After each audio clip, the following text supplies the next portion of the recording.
আমাদের রাজ্যের যত অস্থায়ী এবং চুক্তিভিত্তিক কর্মচারী আছেন ভিডিওটা অবশ্যই দেখবেন, কারণ কিছু অস্থায়ী কিছু চুক্তিভিত্তিক কর্মচারীর ভবিষ্যতের পরিবর্তন হতে চলেছে। তাদের দাবি দাওয়া নিয়ে আমাদের রাজ্যের পঞ্চায়েত মন্ত্রী দিলীপ ঘোষের সঙ্গে বৈঠক হয়, কথাবার্তা হয়। সেই কথাতে কি কথা উঠে আসে আপনারা অবশ্যই দেখবেন এবং ভিডিওটা বেশি বেশি শেয়ার করে দিন, যাতে আমাদের রাজ্যের সমস্ত অস্থায়ী এবং চুক্তিভিত্তিক কর্মচারী ভিডিওটা দেখতে পারে এবং উপকৃত হয়।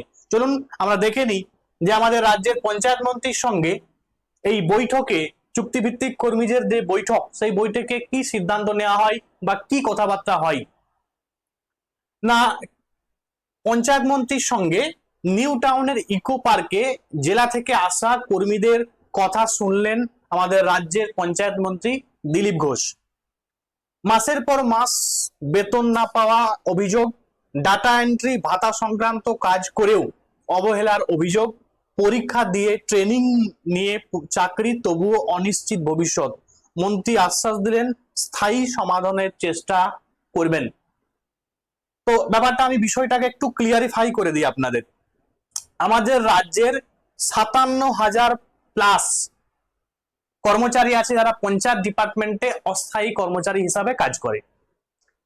তাদের কোনো একটা পার্টিকুলার প্রজেক্টের জন্য তাদেরকে নেওয়া হয়েছিল, সুতরাং তারা তখন কাজ পেয়েছিল এবং সেই অনুযায়ী তারা কিন্তু জয়েন করেছিল। এখন সেই প্রজেক্ট বন্ধ, কিন্তু প্রজেক্ট বন্ধ হওয়ার সঙ্গে সঙ্গে তাদের বেতনও বন্ধ, তাদের টাকাও বন্ধ। মানে এক কথায় বলতে পারি আমরা যে তারা এখন কিন্তু বর্তমানে বেকার। তাহলে এই পরিস্থিতিতে এই কর্মচারীগুলি সবাই কিন্তু একটা জোটবদ্ধ ভাবে বেশ কয়েকজন ইকো পার্কে আমাদের রাজ্যের পঞ্চায়েত মন্ত্রী দিলীপ ঘোষের সঙ্গে কিন্তু কথাবার্তা বলেন বা তাদের দাবি দাওয়া নিয়ে যান, এবং তাদের দাবি ছিল যে তাদের যেন মাসিক একটা বেতন দেওয়া হয় এবং তাদের স্থায়ীকরণ যাতে করা হয়। বোঝা গেল? এবারে আমাদের রাজ্যের পঞ্চায়েত মন্ত্রী দিলীপ ঘোষ কি বলেছেন শুনে নিন। না, প্রায় 57,000 কর্মচারী আছে পঞ্চায়েতে যারা বিভিন্ন প্রজেক্টে নেওয়া হয়েছিল, নেতাদের দিয়ে ঢুকিয়ে দেওয়া হয়েছিল তাদের, যার কোনো ভবিষ্যৎ নেই, প্রজেক্ট শেষ, তারা এখন ঘুরে বেড়াচ্ছে, তাদেরকে দেখার কেউ নেই। আমরা চেষ্টা করছি, ওদের ব্যাপারটা ভাবছি, একটা স্থায়ী সমাধানের ব্যবস্থা করার উদ্যোগ নিয়েছি। অনেকেই অনিশ্চিত ভবিষ্যৎ নিয়ে ঘুরে বেড়াচ্ছেন, এটা পঞ্চায়েত দপ্তরের অব্যবস্থা। ওদেরকে ডেকে, ওদেরকে অফিসে কাগজ নিয়ে ডেকেছি। ইয়েস, তাহলে আমাদের রাজ্যের পঞ্চায়েত মন্ত্রী, তার কাছে কিন্তু কিছু মানে কন্ট্রাকচুয়াল কর্মচারী তারা কিন্তু গিয়েছিল, তো তিনি তাদের কথাকে গুরুত্ব দিয়ে শুনেছেন এবং তিনি কাগজপত্র নিয়ে কিন্তু ডেকে পাঠিয়েছেন অফিসে। ঠিক আছে, যেহেতু ইকো পার্কে তিনি জগিং এ গিয়েছে, সেই সময় সেই জায়গায় গিয়ে কি বললে হয়? এবারে হ্যাঁ, সেখানে একটা স্কোপ থাকে, ঠিক আছে, যে কোনো অনেকে হয়তো যে ওখানে কথা বলার একটা সুযোগ থাকে, বা অফিসে গেলে অনেকে সুযোগ পাওয়া যায় না, যে কারণে হয়তো সেই পদ্ধতি তারা গিয়েছেন।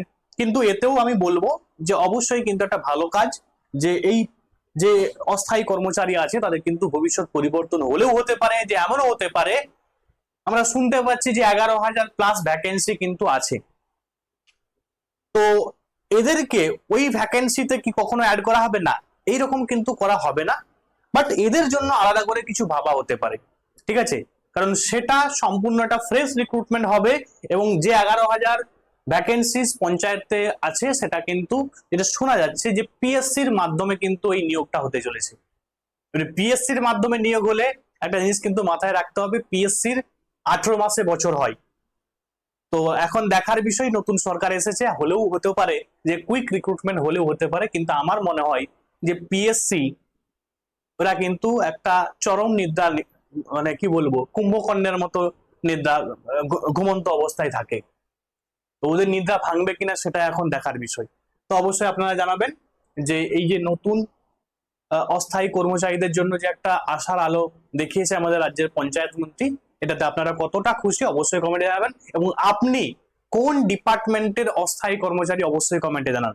আজকে ভিডিও এখানে পর্যন্ত, থ্যাংকস ফর ওয়াচিং।